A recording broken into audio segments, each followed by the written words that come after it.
This evening, we are very fortunate to have Joe and Cam, also known as Sigma, incredibly successful British DJ duo who are about to produce their second album. So if you wouldn't mind joining me in giving them a round of applause. Sigma.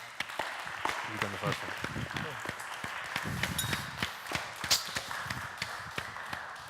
Hey. Thanks, guys. Thanks for having us. How are you all doing? Everyone all right? We're used to a slightly more lively crowd, I think. Yeah.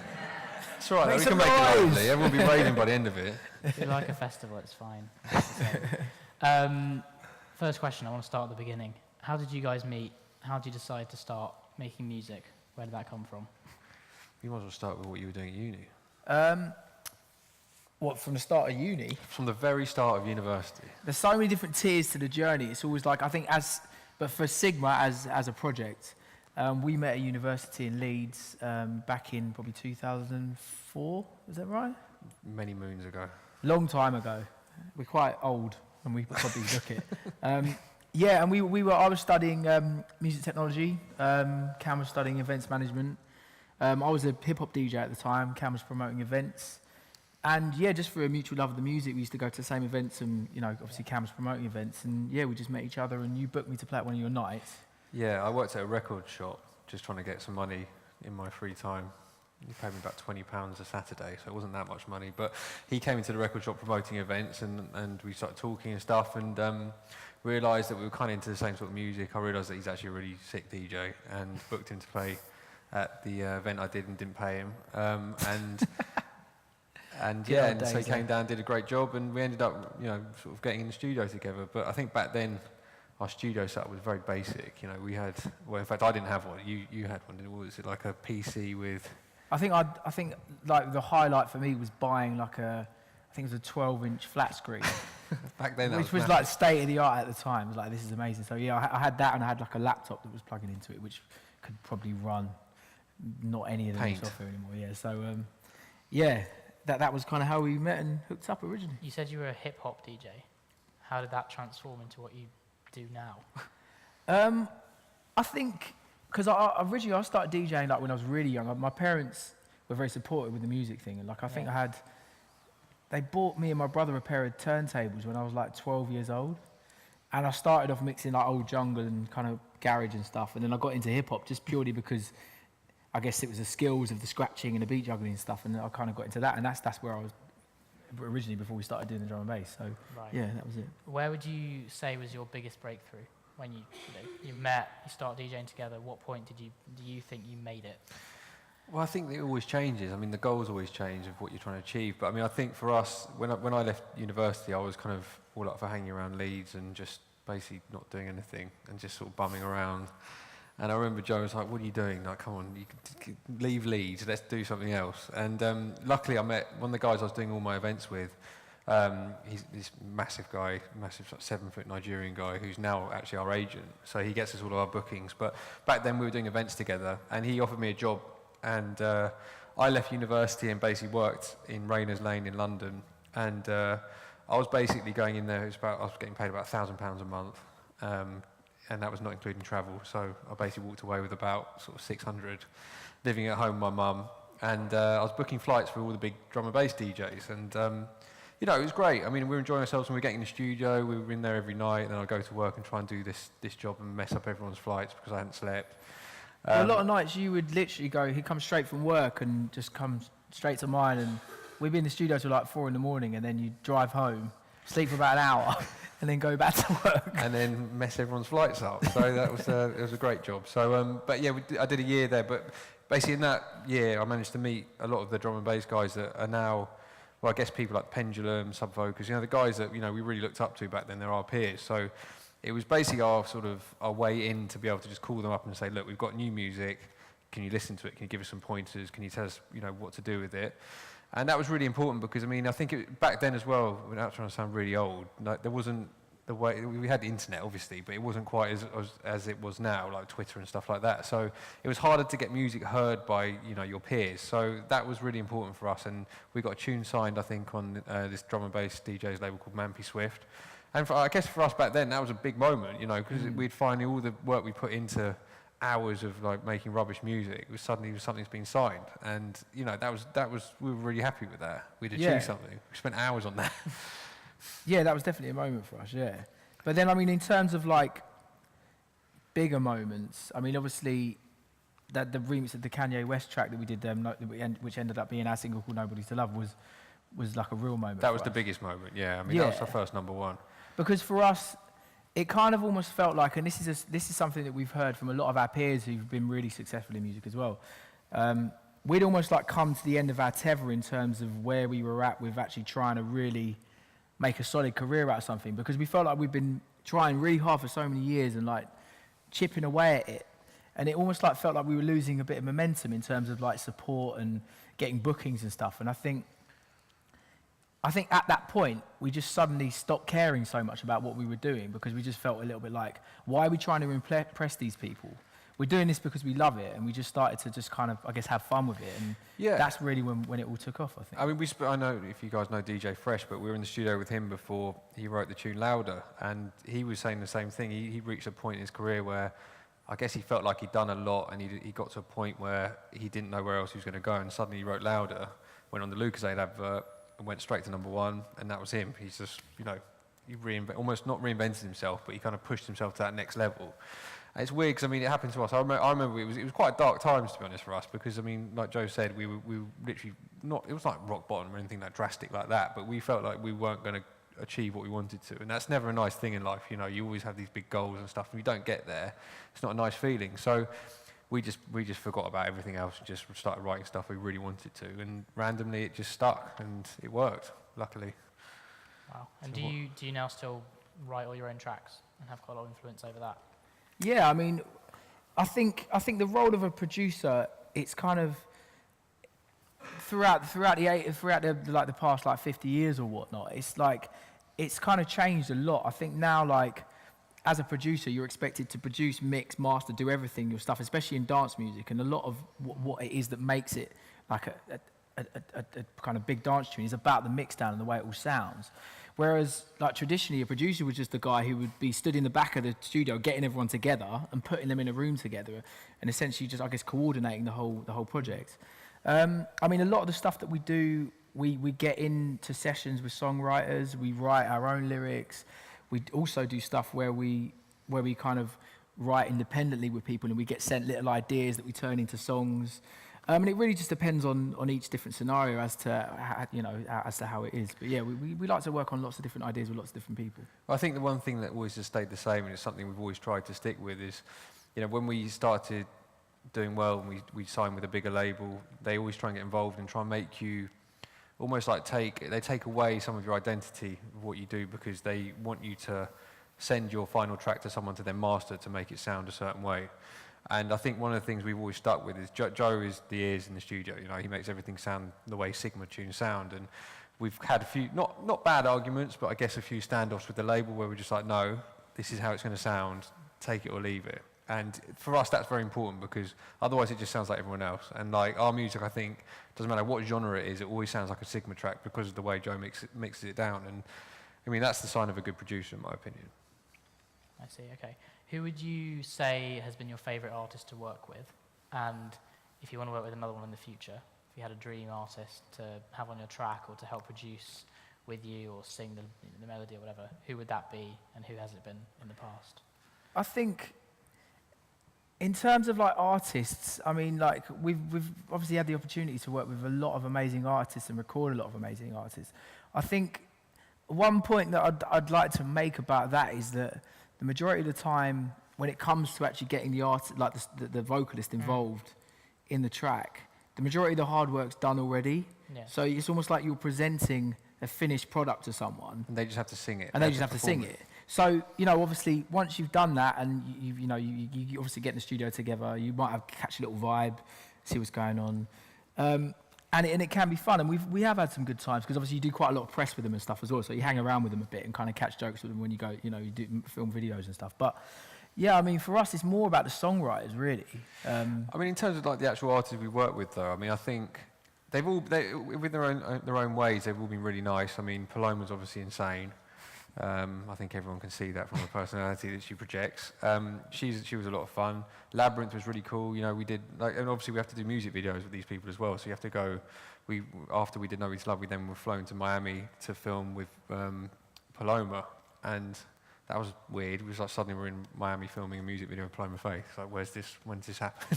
So that was a lot of fun. And I mean, they're all really nice people. I mean, we don't really want to work with people that we don't get on with, you know. And I guess it's kind of a bit biased because they want to work with you, so it's a bit, you know, they're not going to be idiots with you and stuff. But everyone's been really nice that we've worked with. We're very lucky.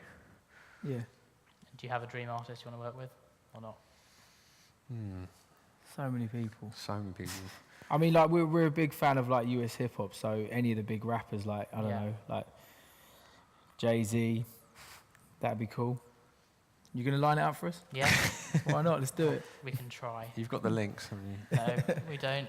You know Katie Hopkins. You want Katie Hopkins Katie to sing your Hopkins, next track. she's a stellar artist. She'd be great. Stephen Fry's got a good voice. He has. We'll see. I once read that you guys live on opposite sides of the country. Is that still the case? Yes. How do you write together? How do you do anything together if you're so far away? Do you do shows together or not really? Well, the show thing, I mean, the writing thing, I mean, it's been harder recently because we're getting busy with the shows. So, I mean, obviously, I live in Manchester, so that's why. But I moved up there about 5 years ago. And, I mean, we do our best. Obviously, there is the internet these days, which is great. And obviously, we've got really fast connections, so we can just drop stuff into Dropbox. I don't. Oh, he doesn't actually. He's got satellite. I live in the countryside, and I swear, I was in Thailand for a holiday a few weeks back, and the connection was quicker there. I was like, wow. But up until recently, we had the internet, and we had Dropbox is obviously great because you can put a project in there, and then instantly you can kind of pick it up and pick off, you know, and work on certain tunes and stuff. But we always try and get together as much as we can in the week if we can, and see it as a job. But it's hard sometimes when, say, you've had a run of dates over 2 weeks or something. You don't want to be just leaving home. You kind of will need to be. It's quite important to have your home life as well. Otherwise, you go insane and you're never at home. So. Yeah, we do what we can, but we like to work together. And in terms of gigs, we DJ together on like the big shows, and obviously the live shows we obviously perform together. But when we first started, promoters couldn't afford to pay for 2 flights and 2 hotels and that kind of stuff because we were getting paid barely nothing. So we used to split up and do it, and it's luckily been the same ever since because we can go do 2 gigs in 2 different places and earn double the money. So that's never a bad thing, is it? Yeah, I guess. I'd say. Do you think drum and bass, as it was and as it is, will always maintain the same strong following? Or is it sort of slowly dying a death? Is that how you feel? That's how I feel. What's your opinion? I don't know. You don't know? I don't know. I mean, I still like it. I think every style of music has its waves. I think drum and bass in particular has had a massive commercial wave, especially in the UK for the past like 4 or 5 years. Yeah. So it's inevitable that will die down at some point because obviously it gets exhausted of styles and sounds, and it kind of feels, you know, like in terms of commercial radio, they get sick of maybe hearing the same thing. So, you know, like you only get a certain amount of shelf life in terms of like commercial stuff. But I mean, in terms of like an underground scene, it's probably one of the strongest in the country and in Europe as well, really. Like it's been going for so long.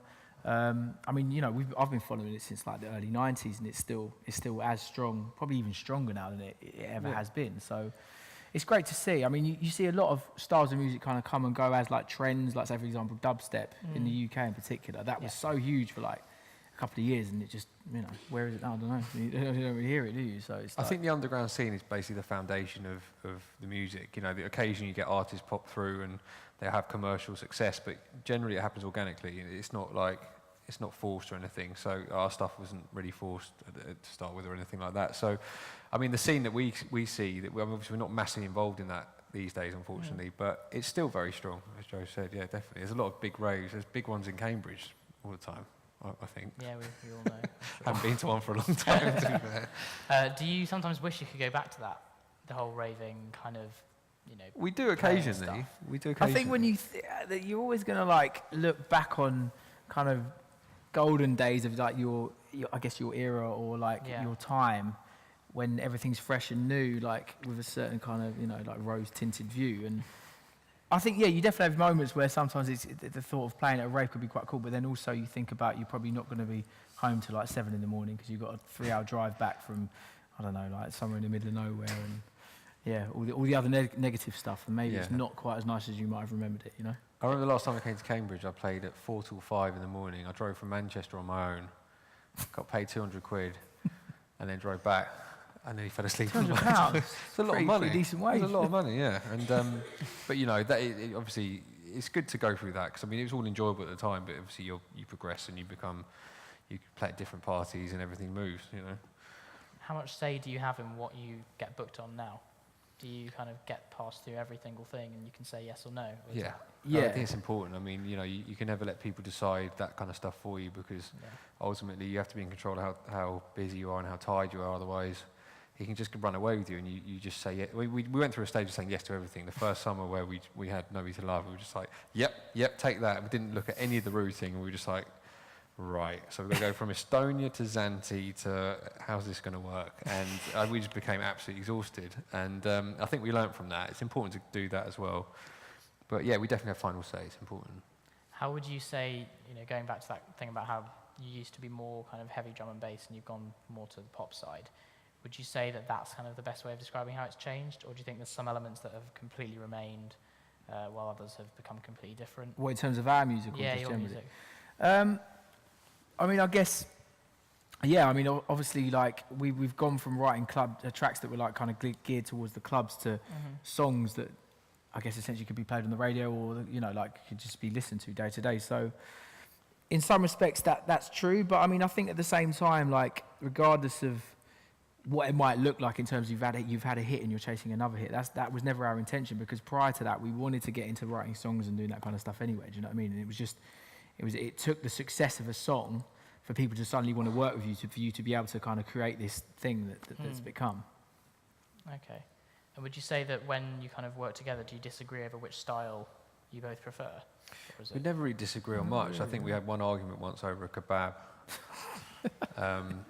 And that was ridiculous, because in the morning work, what was that all about? No idea. But no, generally in the studio, we're kind of into, we're into the same sort of stuff. So I mean, if one of us likes it, generally the other one does. And I mean, I think that's the kind of, it shows how long we've been working together. Like, you have to really get on with the person you're working with for it to last. No, clearly. When you record a song or you start writing a track and you have the eye of recording it, do you write the melody first or do you write the backing first? Do you write it with sort of that singer thing in mind, or is it? It all completely depends on the track. I mean, some songs.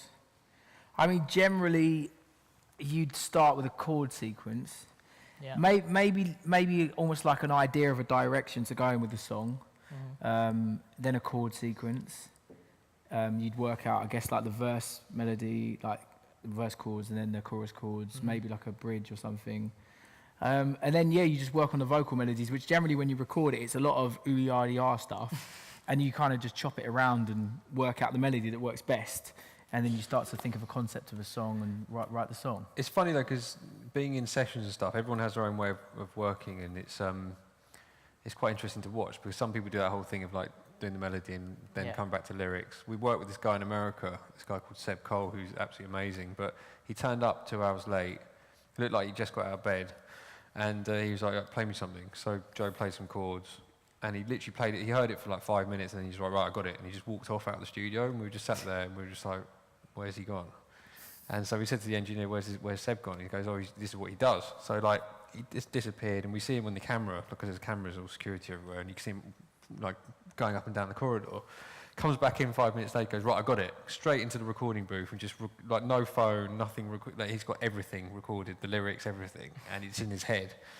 It's insane. Like, I've never seen anything quite like it. It's a very, very definitely weird pretty skill. unique. I mean, he must have obviously memorised the chord sequence and known what melodies were going to work while he was like writing the lyrics in while he was walking around. I mean, that's quite an art form, I think. It's very, but then he also proceeded to get a bottle of Jack Daniels at 12 o'clock and fall asleep on the sofa. So Maybe like, that's why. each to their own. Right. Excuse me, this is a stupid question, but when you make the sounds that you do that go in the track, the pure sound, is that sort of something that you have to create yourself, like that, or is it a library sound? I mean, it might be a really stupid question. I'm just interested. I think Lots of that. yeah, there's a lot of that. I mean, no, you can. I mean, it all depends on once again on the individual sound. Like a lot of people spend a lot of time working on synthesis and sounds and stuff. Yeah. Like to a certain extent we do, but I think there are a lot of pretty good sample libraries out there and stuff. And if you're looking for a style or a sound, it's quite easy just to find it, rather than like spending hours going to mic up. I don't know, something by a tree to catch some wind or something. Get some great sound. Well, some people love that. I mean, there's guys like these guys called Noisier, and their whole sound is based around them geeking in the studio, making a certain noise, which, once again, it's an art form, but it doesn't really suit what we do as such.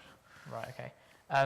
Sort of on that, do you think, I suppose, the art of writing electronic music, producing electronic music, is it a similar difficulty to classical music once was? And do you think it's sort of replaced that now as part of the kind of new way of expressing oneself through music? I think it's a very different skill set. I mean, I think if you were to sit and compose like some kind of symphonic piece, you'd be working on like a very different kind of basis, and you're just looking at melodies and how everything works together in terms of instruments, which you do to a certain extent with dance music. But as I was saying earlier, a lot of it is the way that it sounds, and actually like manipulating sound, manipulating the mix of the sounds, and I guess to a certain extent like kind of creating a style with it as well. Which not to say that like the classical songwriters didn't do that, but it is a very different skill, and I'm not sure if it is as skilled. Maybe I don't know. That's a good question. I think obviously there's computers involved now, and obviously that's very different. But I mean, I think obviously writing any kind of music and doing it well and on a commercial level where you're selling platinum records and stuff, that's obviously very skilled. If everyone could do it, everyone would do it. Not everyone does it. So I think it is a big skill. And I suppose to that end, do you think schools should teach it?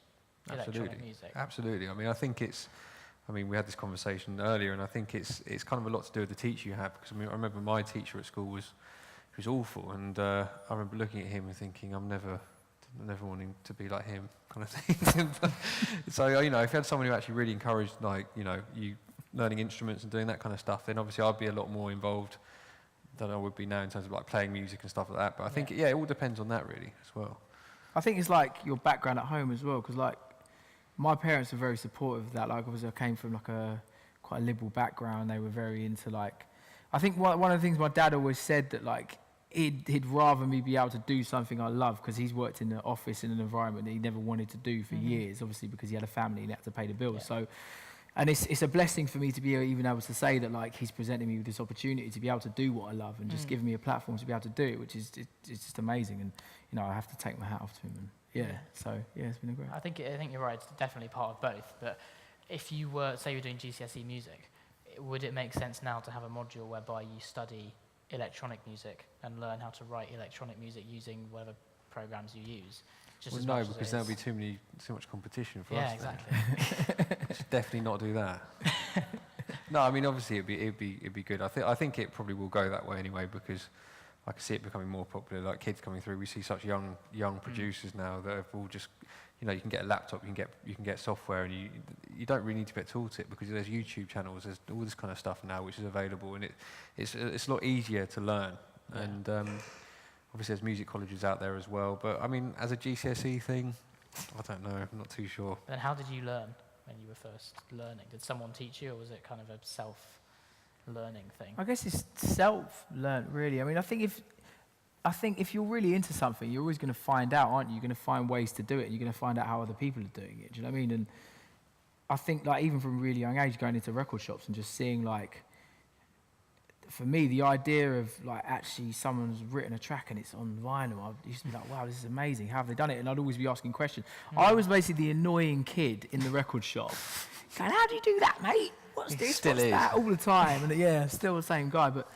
And I guess, so if you're really into it, you're going to find a way. And I guess we did. Yeah, because I guess now one of the best learning tools is, as you said, YouTube, the internet. And are there many more softwares available for people to use, and I suppose different levels of how difficult they are? Do you still use the same thing you used? Yeah, we've been using the same software. I mean, apart from like the instruments and the plugins and stuff. which obviously improve as Yeah. as technology improves. But yeah, we use the same sequencer. Been using it for years. When new ones pop up and they've all got their own benefits and stuff, but we always stuck to the same one. And what's your opinion of sort of, there's been a lot made in, I guess, the electronic dance world of DJs who play sets and just press play and then sit back and drink. That's what we do. Yeah. Is that So what you what are do? you trying to say? No, Is I'm that- joking. is that what you do? No, Or do, No, you, we do you don't. play live? You know, No, what's- we're very much like with DJs before we were producers. So Yeah. you know, we used to go out and we actually used to play vinyl. Funny enough, and we Really? actually had to properly DJ. You know, and, like, It's so much harder to mix records because the timing goes out. Like Right. when you're mixing CDs, everything's digital. So like obviously it's all everything. clicked. Yeah, it's all like synced up. But with records, it's a bit wavy, and it can quite easily drop in and out. I mean, look, you know, you've seen these sets that say Guetta and people like that do, you know, the big house guys, and they go to Tomorrowland. I don't know if you've seen that festival in Belgium, but he stands up and presses play. But the reason he does that, and I'm not trying to back him up or anything, because whatever, you believe what you want or think what you want about it, but it's all the whole set and the whole like theme and everything is set around his set. So he has to like submit a 60-minute set so they can like build the set around, as in the you know the visuals and everything around Yeah. what he's playing, and that's sometimes you have to do that. That's We've done gigs before where we've done like the Jingle Bell Ball and all that kind of stuff, and we don't have a say. We want a DJ, but you have to give them a 12-minute set, so you just have to give it to them, and then you just stand there like idiots, just kind of going. We literally don't know what to do with ourselves. The first time Yeah. we did it, we just were like, what do you do? And that 12 minutes literally felt like 3 hours, because we were just looking out going, and with our hands, we were kind of doing this, and we were just like, what do I you think do? you learn the skill of like waving a Pretending. flag Yeah. and like running around on stage And acting pretending. really excited about doing nothing. Do you at least pretend to DJ? Or is it just... We had to, yeah. We kind of did, So doing you- all that crap. Yeah. We don't choose to do that. Like as Cam said, we've been DJing for years, and I just think it's boring. Like if you're in front of the decks for 2 hours and you're just doing nothing, like why not actually just mix? You know what I mean? It's not that hard. Do you ever have an MC who kind of... We yeah, do. we do. Yeah, Yeah. we have our main MC Justin. He comes around with us. He does a live show, and there's a few other guys that we use. A guy called Majestic, who's really good, and Joe Unknown also. And then we jump on the mic occasionally. Yeah, occasionally. Really? Yeah. Yeah, it's awful. Have MCs ever, like, you know, ruined the act for you? Occasionally. Say I mean, one, but- yeah, Yeah, occasionally things- things happen. But I mean, yeah, they're generally really good. They're like the front man, so that they take all the attention away from you having to get on the mic and talk terribly down the mic, because we haven't got mic voices. No. Fuck out of here. Well, we're just talking at the moment. We're not shouting. What would you say is the worst mistake you'd made while DJing? I mean, I think we've all, well, with both of us, ejected CDs and stuff. And, Oh yeah, The I wrong played one. the same tune twice. oh, you do that all the time? I do that all the time. Yeah, I And just they think if notice? it's that good, play it twice. You know. I don't think that's what you're thinking at the time. I'm just not thinking at the time. Just had a bit too much to drink. And I'm like, I swear you played that one already.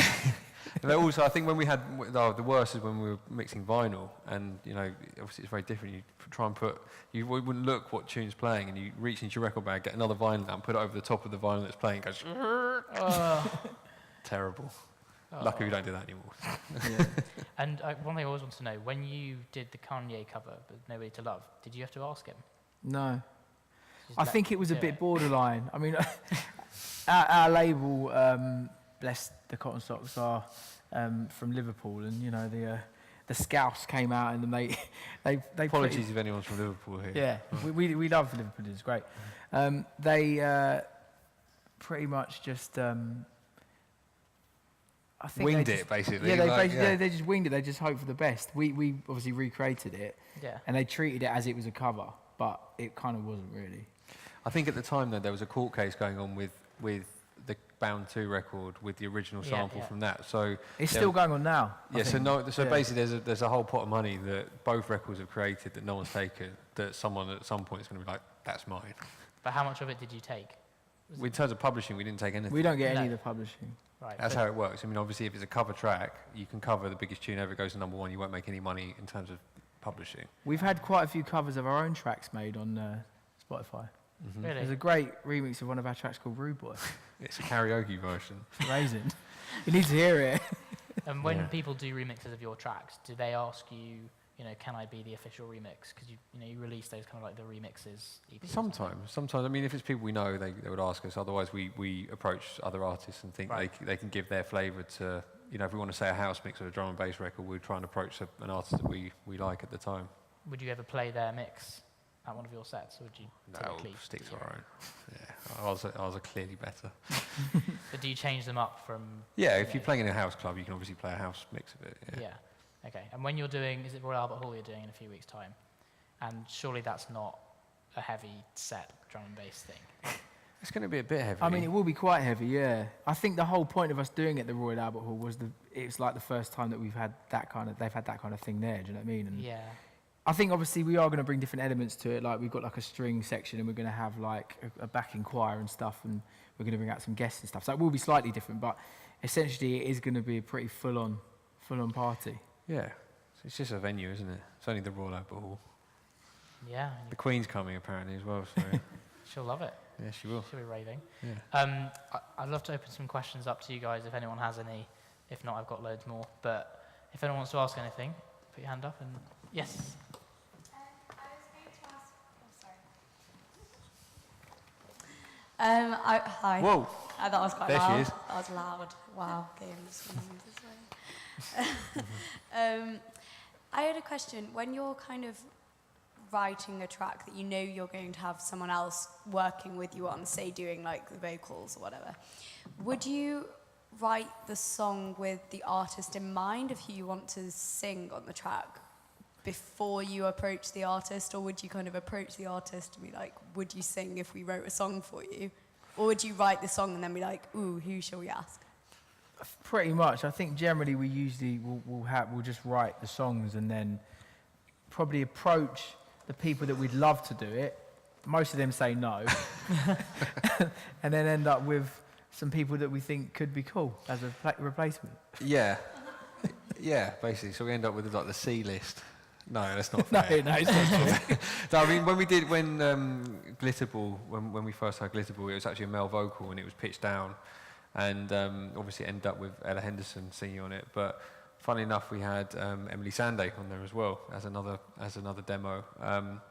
But yeah, I mean, it all depends really. I mean, the thing is with electronic music, you can kind of manipulate the sound and you can kind of pitch it up, and it doesn't necessarily have to just suit a certain sound. But obviously, if you're going to be writing like a Nordic sounding house record, you're not going to have Rag and Bone Man on it, So you kind of do obviously pick your battles, kind of thing. Okay. Anybody else? Yes.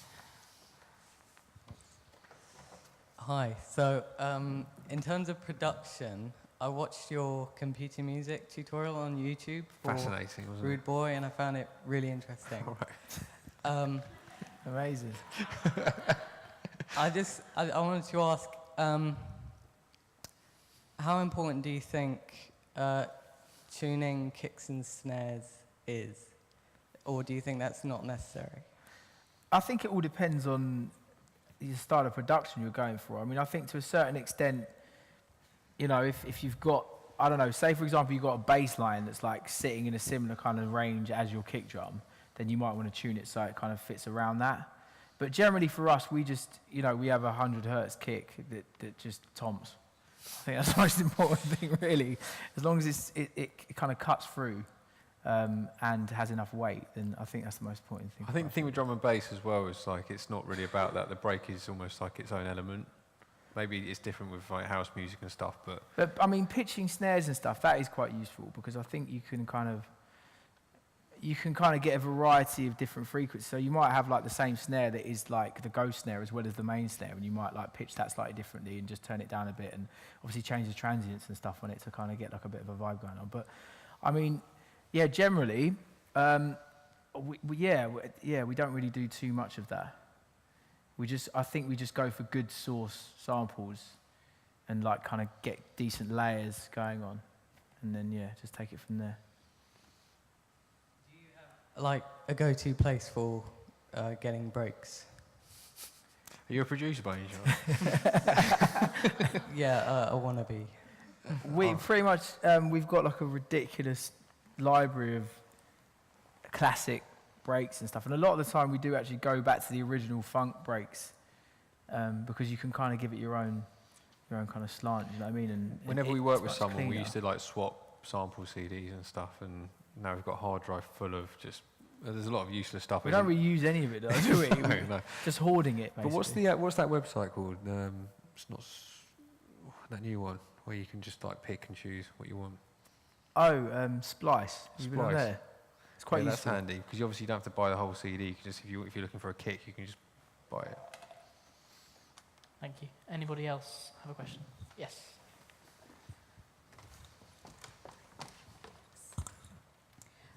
So you said earlier that like in your career the goals are always kind of moving and changing. I was just wondering, obviously you're making your second album now and you've got like had number ones and stuff. Like what's the like next goal? What's your ultimate aim? I mean, I guess for us, it's about ultimately writing music that we love writing. I mean, I think in terms of like drum and bass, you know, we're not actively like not writing it anymore. We're just, I guess, not making sure that every tune we write is a drum and bass tune. So, I mean, in that respect, we've been out to LA recently and we were doing some writing over there, and it'd be really nice to sort of include some American artists in our music. It'd be nice to sort of maybe try and get some tunes played on the radio in America, and to maybe do more gigs over there and sort of, you know, try and push the boundaries over in the States, because it's not something we've done yet. So, I mean, I guess it's all about doing stuff that you haven't quite achieved, and we haven't quite done America yet. So, I mean, that would definitely be something we'd like to do. Probably be even more knackered when we do that. But yeah, it'd be a lot of fun. America's a very, for us obviously coming from like having drum and bass and jungle as part of our kind of culture, like it's out there, they don't really understand it, and they don't really get the concept of the half step. So They dance to every beat. yeah, so if you're playing drum and bass, they get completely exhausted after about 2 minutes because they just don't get it. Do you know what I mean? Yeah, I did a really crap tour over there about a month ago. It was awful. Because our presence over there isn't anywhere near it is in the UK and Europe. You know, we've not really had a radio hit or anything like that. So, you know, some places get it, other places they just want to hear this heavy dubstep still, which died a death in England about 2 years ago. And it's just noise. But maybe that's just because we're old. I don't know. Let's put some jazz on, man. Just chill out. Great. Thanks, guys. Anyone else? Yes. Hey, you said earlier that you usually start a track with a chord progression, but do you do your club tracks like that as well? Because I think it's a lot more common to start with the percussion and drums in club tracks. And also, how do you deal with writer's block? What was the last part? Writer's block. How do you Writer's block. Oh, right. I think with the club tracks, I mean, to be honest, we haven't really been writing much of that recently, and pretty much all of our new stuff has been based around kind of song stuff. I mean, I think some producers go for that. I mean, for us at the moment, it's not really something like we're into doing. I mean, it's not saying that we're not going to do that again, but for the time being, we haven't really been doing much of it. So, yeah, I mean, we have started with stuff in the past that has basically just been, percussion, just rolling drums, just making like really hard, horrific sounding noises that That's people all we are used just to do, gonna- wasn't it? Before, Yeah. before we did Know Me to Love, we used to spend days in the studio with 3-note bass lines on repeat. Yeah. We went Because insane. you just want to have that tune that like DJ. all the DJs want to rewind. Do you know what I mean? And then once you've had a few of them, and you I guess you just look for the next thing. Do you know what I mean? And that's essentially what we've done. But yeah, I mean, going back to that, I mean, I think we've had, like, say for example, like Lighters, like when we did that, that was like we started from the drop and then worked backwards, and then I guess you've kind of got a drop and then you build the other stuff around it. Do you know what I mean? So yeah. I mean, writer's block is something which is horrible because you kind of feel like you're never going to get out of it. And we've definitely had it. I mean, we don't have it Yeah. less these days because we work with other people. So they kind of, someone will come to the studio and they'll bring, even if you have got writer's block, they'll bring an idea in, or they'll bring something new to the table, which is always good. But I mean, it's just one of those things you just have to push through it. Or just do what DJ Fresh said to us. If you're not feeling like going in the studio, just don't go in the studio. You know what I mean? Just wait until you feel inspired. Even if it's the middle of the night, just go in and do something. There's no point pushing something if you're going to just get angry with yourself for doing it. Yeah, it can be quite a difficult place when you're trying to write stuff and it's not happening, because you can end up just frustrating yourself, and then you end up wasting a load of time and feeling even more negative about it. Do you know what I mean? It's almost like you're better off waiting until you're in the right frame of mind and just going in, and then that's the time to do it. Cool. Anyone else? Yes.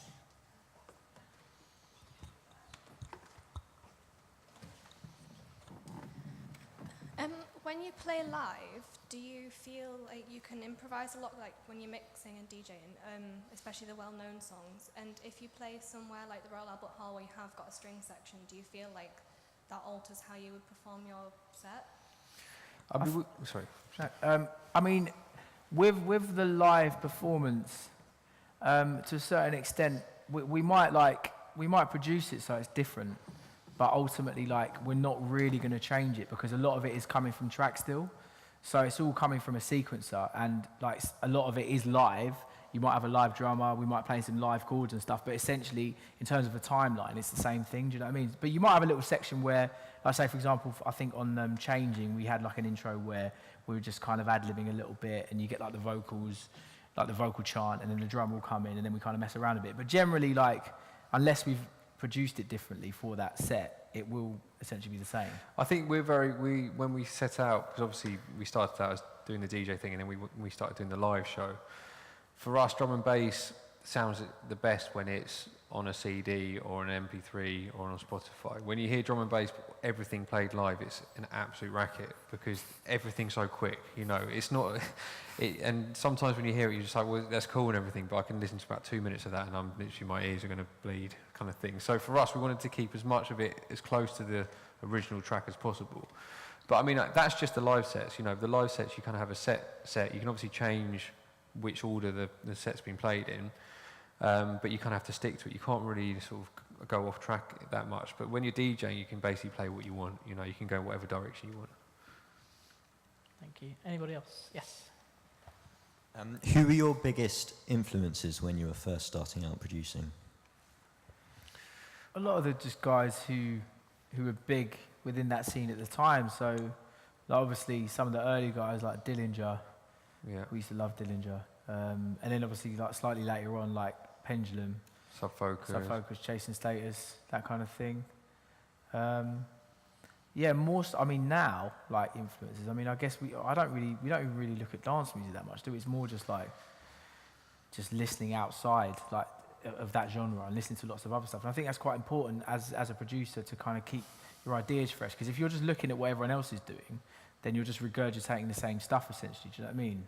So for us now, we just listen to loads of different stuff. We were quite guilty of that when we first started trying to make music. We didn't know what direction we were going to go in, so we were kind of just basically ripping off, or trying to rip off everyone that we looked up to. So we're trying to write a Pendulum tune, we're trying to write a Subfocus tune, and that was our downfall, because we would send tunes that sounded kind of good at the time to people, and it kind of just sounds like Pendulum, but not as good.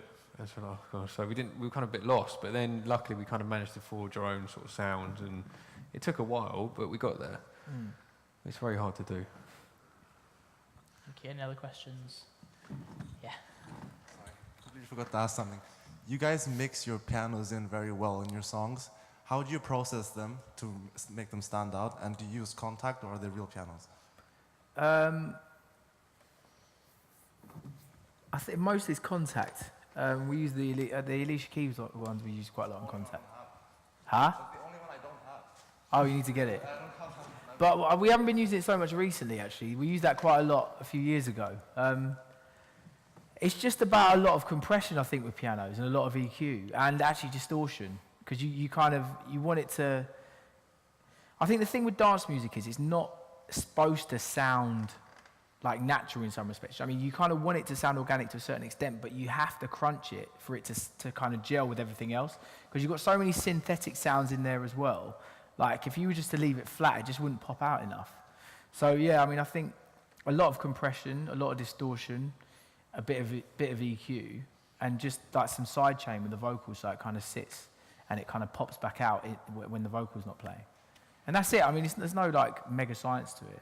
It's just, I guess, a lot of balancing and just getting it right. Thank you. Anybody else? Yep, I've got one more. You said you listen to other stuff at the moment. What is that other stuff? Mostly Drake. Just Drake on repeat. Passion Fruit on repeat. Yeah, just loads of different stuff. I mean, I don't know, man. I mean, the new Kendrick Lamar album's wicked. I've been listening to that a lot. The last Calvin tune with Migos is really good.